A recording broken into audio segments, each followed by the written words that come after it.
you want to check out another different game besides this TVT, if you're not a fan of TVT, you can go check out Yoda's stream on Twitch TV/DYoda, I believe. And it looks like we're gonna be on Jade. Yeah, RxDG. I definitely don't want to mix up those countries because I know they're not particularly friendly with each other. So I'm actually gonna retract my statement about where he's from. Cryoc is from Germany, though. I know that much. I know that much.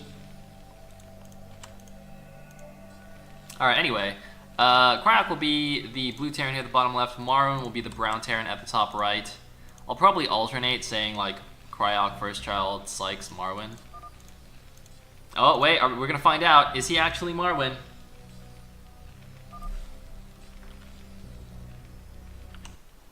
I'm actually gonna try and find out right now where he's from. Oh, he is Ukrainian. Alright. My mistake. Marwin is actually from Ukraine. At least I caught it. I caught it pretty quickly. Alright, nobody crucify me, please. Yeah. Thank you, Bandit Master. I like seeing people you know, enjoying the stream and stuff in chat. Even when like I'm in the middle of games and stuff, I usually glance over to the Twitch chat. So if you like say something to me and I don't respond, I usually see it. So yes, I appreciate all the kind words from everybody. Thank you guys so much. Anyway, quite a early scout here. Is he gonna build a barracks in the middle of the map? He could build one barracks in the middle of the map. He's not though. It is just an early scout. That's a really early TVT scout because I mean TVT you don't. Wow, he was actually just scared of getting proxied. How strange. How very interesting. I wonder. You know what okay, this could be completely. I mean, this is all completely speculation.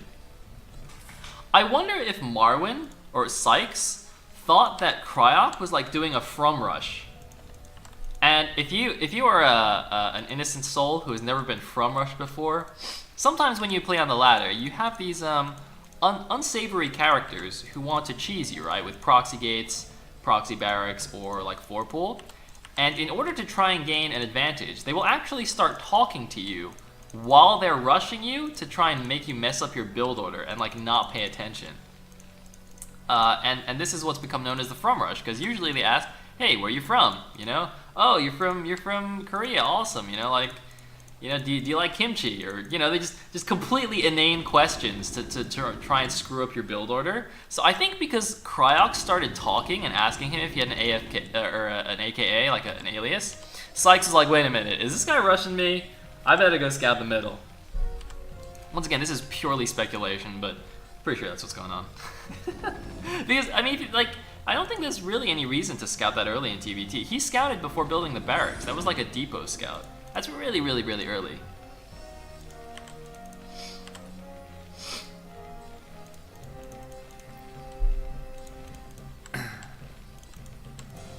So, well, at least he gets a scout off his opponent's base, but you can see Cryoc getting the scout off as well, and might not even lose his SCV. He's actually going to stay in here. I'm surprised he didn't go home. He saw everything he needed to.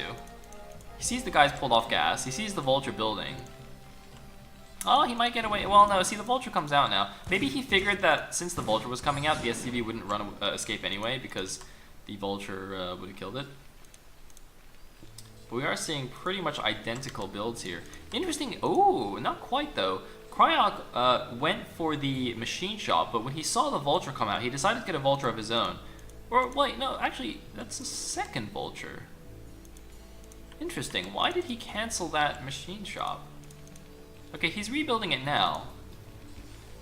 Because he had one vulture already. I could understand if he was scared of like not having any vultures and having a vulture come in and kill a bunch of SCVs. But if he already had one vulture, that's interesting to me that he would cancel the machine shop. Could have been a misclick, I guess.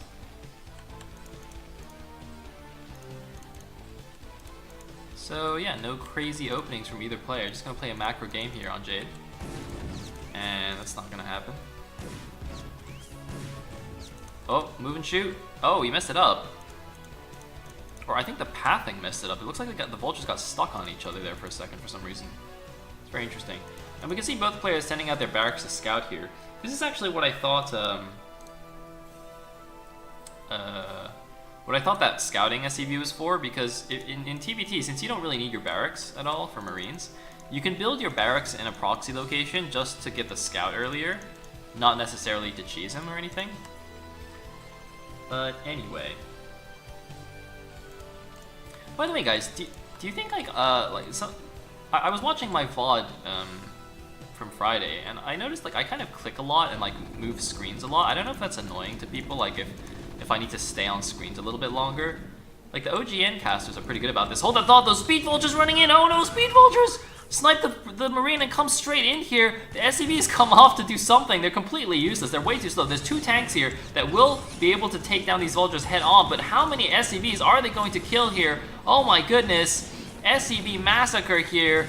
Sykes went for the fast speed vulture build, and cryoc had no idea that this was coming. I'm a little bit surprised that cryoc didn't see this with the barracks, but it's possible that the vultures were so fast he didn't actually notice them coming out. Meanwhile, one more vulture in the natural, trying to get a couple more kills here. So nice, nice, nice. Oh my god, look at that. Look at how sparse that SCV line is. Wow, wow, wow. Nice move there. And there's no real threat of retaliation just yet, because cryoc, I mean, to move cross map, the tanks would take quite a while, right? And then the vultures could run around and kill all those SCVs again. And also, he doesn't know if there's spider mines, because you can see spider mine research is done. And there's this like this middle ground, high ground on the map, so you can do this perfectly. Lay mines on the ramp and just bait the tanks into blowing themselves up.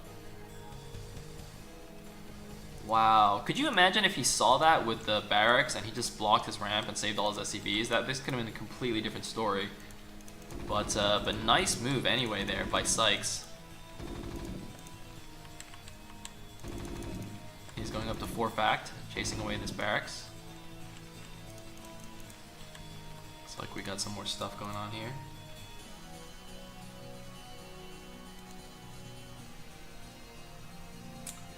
Whew. Alright, looks like more speed vultures are running. Oops, sorry. That's something that happens by accident. I still keep scrolling down. I've gotten better, I think, but I think it's just because like I click something and I try to move my mouse out of the way and I move it down. You see, just like that, and it just like it's really sensitive. It just scrolls down a lot. I wonder if I should like reduce my mouse scroll speed.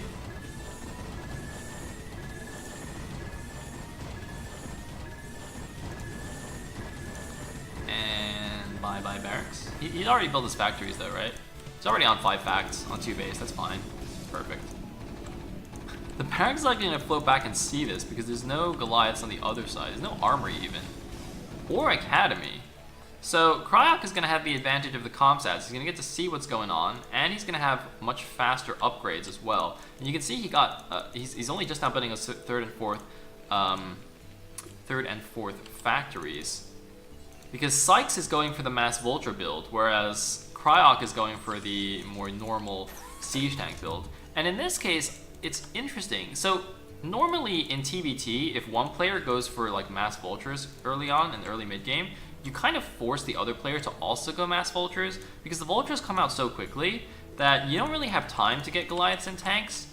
Because if you only have like a couple of tanks, for example, like 8 vultures can run in, lay mines around your tanks, and blow them up very, very easily. So very often the other player kind of has to go a reactive mass vulture build himself. But in this that's not what happened this game. Even though Marwin went for mass vultures, sort of, cryoc has just played his game basically, and is now taking his third base. And it's a nice tank line here. It's difficult for the vultures to get in here once you have a decent number of tanks, but we do have tanks for Marwin coming out as well. It looks like a third command center for him also. I wonder if this is off location slightly because of this mine. It's hard to say, but it looks like we're just gonna have some siege lines established here. So Sykes, aka Marwin, is gonna have kind of the forward siege line. He's technically gonna have map control-ish, but of course there are other paths through the middle. So cryoc can't move like out the top, or he can't move out the middle. But there is the bottom path here. outside the third, and he can go around the bottom. There are some mines here, but if he wants to, for example, send some vultures out, that'll be completely fine. Vultures, of course, don't trigger enemy spider mines. It's actually pretty interesting. For those of you who don't know, workers, vultures, and archons, I believe, are the only three ground units. Well, I say three, but workers encompasses obviously SCVs, probes, and drones. But basically, in terms of actual fighting units, vultures and archons, I believe, are the only ones that don't trigger spider mines. With the reasoning being that they don't actually walk on the grounds; they hover above it. So vulture is like a hover bike, you see, and archons like are like energy balls. They don't actually walk, which is kind of weird to me. I don't know if like when Blizzard was making the game that they did that on purpose, because they're like, hey, archons don't have feet. Surely they can't step on mines. But I mean, I guess it kind of makes sense. Somebody mentioned High Templars in chat. I'm pretty sure High Templars do trigger mines. I was thinking that myself. I was like, do they trigger mines? I'm pretty sure they do. Which is interesting, because Templars don't walk either, do they? So why would Templars trigger mines? I mean, come on, Blizzard, please. Oh, so see, this is what I'm talking about. Interestingly, he actually walked out the top side instead of the bottom side. So I think he took like 1 or 2 siege tank shots. But he's now moving out. Now, Marwyn has actually intercepted him with plenty of vultures of his own, so these guys aren't really going to do that much here. Going to kill maybe a couple of SCVs. Yeah, 2 SCVs are going to fall. He's going to get the scout off, but he already had comsats, so he had the vision that he needed. I assume he would have scanned that third base. In the meantime, looks like armory going for Sykes from Marwyn as well. Got some starports going on. I wonder what this is making. Is this a dropship? Surely it's not a science vessel, right? I mean, I guess you can detect mines. It's got to be a dropship, right? And look at this. Marwyn taking advantage of his map control, taking the top left base. This is actually going to be really interesting how this plays out. Like, Marwyn's going to be able to freely expand because Cryoc can't attack him on the ground. So I think what Cryoc needs to do is build like a lot of dropships and just fly around the blockade. So what Sykes should probably do is start building like random turrets all over the place. You can basically build like a ring of turrets, and I think he's gonna. Oh, look, he's already starting to do that. Look at that. He's already starting to build a ring of turrets so that you can at least get vision and possibly even pick off a couple of dropships here and there. And he sees this one. Oh, it's gonna get through. It's a vulture drop. He does get through. He's actually stranded now. He can't go back, but he is gonna see the top left base. Now the vulture should probably go and do something. He's gonna spot this command center, but the reaction from Sykes is too quick. He's actually going to intercept these vultures. I don't know why Cryoc took so long to actually move these. If he had actually moved these to the top left straight away, oh, nice block there. If he had moved these to the top left straight away, he could have stopped the SCV building this, which would have been a nice little delay there. By the way, this mine is freaking me out. There's a mine right under these SCVs. And it looks like Sykes is now moving tanks to cut off this top part. It looks like, oh, while that was happening, Cryoc actually managed to sneak some tanks up the left side and break the top of the contain. So Marwyn's actually having to reposition, and the dropship even is actually going to be able to come home here. Wow, interesting stuff. Man, I really like watching TVT. Like, I know some people think TVT is kind of slow and boring. It's a very different style of game, I think, because it's a lot more positional. It's a lot more kind of like a grand strategy game, you know, rather than an RTS. I mean, obviously it's, you know, still an RTS, but it feels a lot more kind of like one of those, you know, I don't know, what do you call it, like Europa Universalis kind of games. You know, it's all about like you know, taking territory on the map, taking bases, drawing siege lines, instead of just running around, you know, storming things or whatever. It's all about positioning and building lines and like little tricks, for example, using floating buildings to get vision. He is going to try and break this tank line though. Oh man, he's got a lot of tanks. I think he's actually going to break the front of this tank line. More tanks coming in for Marwyn in the back. It's going to be pretty close. He has the spotting eBay to give him vision onto the high ground. He might want to scan here as well. His tanks are really clumped up though. He's got to be a little bit careful. But man, you see, this is the problem with attacking head on. Defensively, Terran tank lines are so insanely strong. You really have a hard time attacking into them. Now, one advantage he does have is the spotting buildings. So one crucial thing about tanks is that they can shoot farther than they can see. So another little kind of skirmish that happens in TVT games is the battle for vision. So sometimes, for example, one player will be going wraiths, and they'll use their wraiths or dropships to provide vision, whereas the other player will and try and push back the enemy's buildings like this. If you have Goliaths, for example, whereas the other player will be kind of trying to push. You can basically if the other player doesn't have vision, you can move your tanks into range of them, but they can't see you, and then you siege up in range. You shoot them first because you have vision, and you can push forward that way.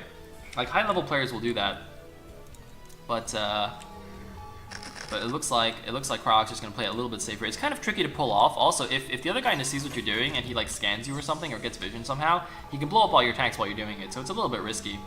+2 attack though is done now for Cryoc, that critical attack, and only +1 for Marwin. And look at this, he's just going for the A move. He has so many units. He's going for the A move, but there's a lot more tanks on the top side. Man, this zoom out feature is actually really good for TVT because of how big the tank lines are going. Vultures coming in to maybe lay some mines. No, they're actually just going to attack. They actually didn't have any mines left. And Cryoc is slowly but surely pushing his way into the middle. But is it too late though? That's the question, because Marwin, look at the minimap. He has both top left 2 bases mining right now. And so even if he starts losing control of the middle, he has such a huge resource advantage that Cryoc really needs to do something crazy to catch up. Oh my god, that is something crazy. 7 dropships. 7 dropships right now, potentially going for a Droom Dop. Droom Dop? Going for the Droom Dop. And Sykes, he's actually, even though he has 2 more bases than his opponent, is on even supply right now. And presumably that he has more SCVs mining, which means Cryoc at the moment has the army advantage and can do something crazy with these dropships. I saw a dropship from Marwin as well. Oh, wait. That's not a good idea. Alright, we got vultures going in the right side. Where did the dropships go? They're just waiting here. Why is he not dropping? He needs to go drop something. He's trying to actually secure the bottom right by blowing up his own tanks. Oh man. Looks like some of these turrets gonna get taken down here, but this. Oh no, he gets scanned. Marwin sees it. Marwin sees the Doom Drop, but the question is, where is it going though? Oh no, he's going on intercept. But actually, wait, it might actually just be a defensive drop to secure the bottom right. Look at this, he's not actually attacking with it. Wow, Cryoc, very interesting, deciding not to actually attack with his drop, and instead use the drop to transfer units down to the bottom right. Very interesting. Because we can see there's turrets and tanks defending the top left. Whoa, hello. But oh man, look at this. The response from Marwin is to just A-move into the natural expansion. He's got so many units. Oh no, and there's no siege line here. Oh my god, he might actually just A-move his way to victory. The entire army of Cryoc is on the other side of the map right now. Oh god. Oh god. And the cool strategic decision there by Cryoc turned out to be his undoing. GG from Cryoc. What a strange way for that game to end, but great